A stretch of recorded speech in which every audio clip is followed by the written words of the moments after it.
அதுக்கடுத்து பாருங்க, ஏத்திகாஃப் என்பது எப்போது நம்ம துவக்கணும், எப்போது அது ஆரம்பமாகுது அப்படின்றத பத்தி பார்க்கும்போது புகாரில 2041 நம்பர் ஹதீஸ். அந்த ஹதீஸ்ல வருது, அன் ஆயிஷா ரலியல்லாஹு அன்ஹா قالت كان رسول الله صلى الله عليه وسلم يعتكف في كل رمضان واذا صلى الغداء دخل مكانه الذي اعتكف فيه.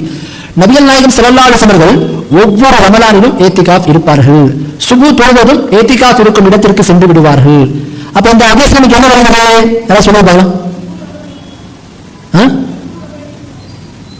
ஏத்திகாஃப் எப்போ ஆரம்பமாகுது, சுபுக்கு அப்புறம் தான் ஆரம்பமாகுது அப்படின்றது நாம இந்த ஹதீஸ் நமக்கு தெரியப்படுத்துது.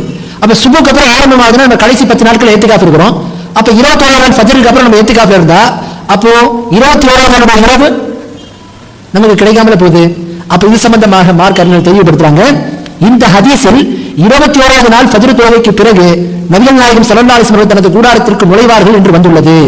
இதை அடிப்படையாக கொண்டு 21வது நாள் ஃபஜ்ர் தொழுகைக்கு பிறகு ஏத்திகாஃபை ஆரம்பிக்க வேண்டும் என்று கூறினால் ஒற்றைப்படை இரவுகளில் ஆரம்ப இரவான 21வது இரவை நம்மால் பெற முடியாது. அப்ப என்ன, இதற்கு விளக்கம் கூறும் அறிஞர்கள் இந்த ஹதீஸ் ஏத்திகாஃபினுடைய தொடக்கத்தை பற்றி கூறவில்லை, மாறாக நபிகள் நாயகம் ஸல்லல்லாஹு அலைஹி வஸல்லம் அவர்கள் கூடாரத்திற்குள் நுழைந்த நேரத்தை பற்றி கூறுகிறது.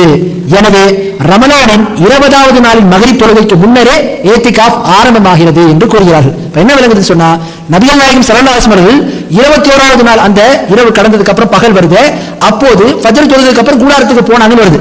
அப்ப இந்த வசனம் என்ன விளங்கக்கூடாது, ஏத்திகாஃப்ன்றது ஃபஜ்ர்ல இருந்து ஆரம்பிக்கணும் விளங்கக்கூடாது.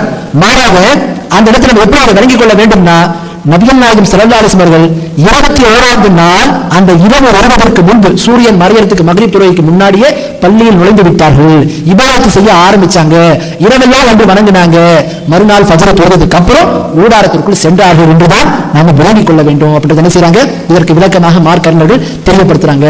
ஆக இதுதான் என்ன சரியான கருத்தும் கூட சரியான விளக்கமும் கூட. அப்ப ஏத்திகாஃப் என்பதை இப்படித்தான் நம்ம ஆரம்பிக்கணும்.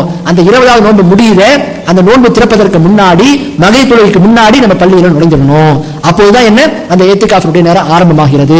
அப்போதிலிருந்து 10 நாள் இருக்கிற வரைக்கும் என்ன ஏத்திகாஃப் இருக்கலாம் அப்படி ரசூலுல்லாஹ் இருந்திருக்காங்க அப்படின்றது நாம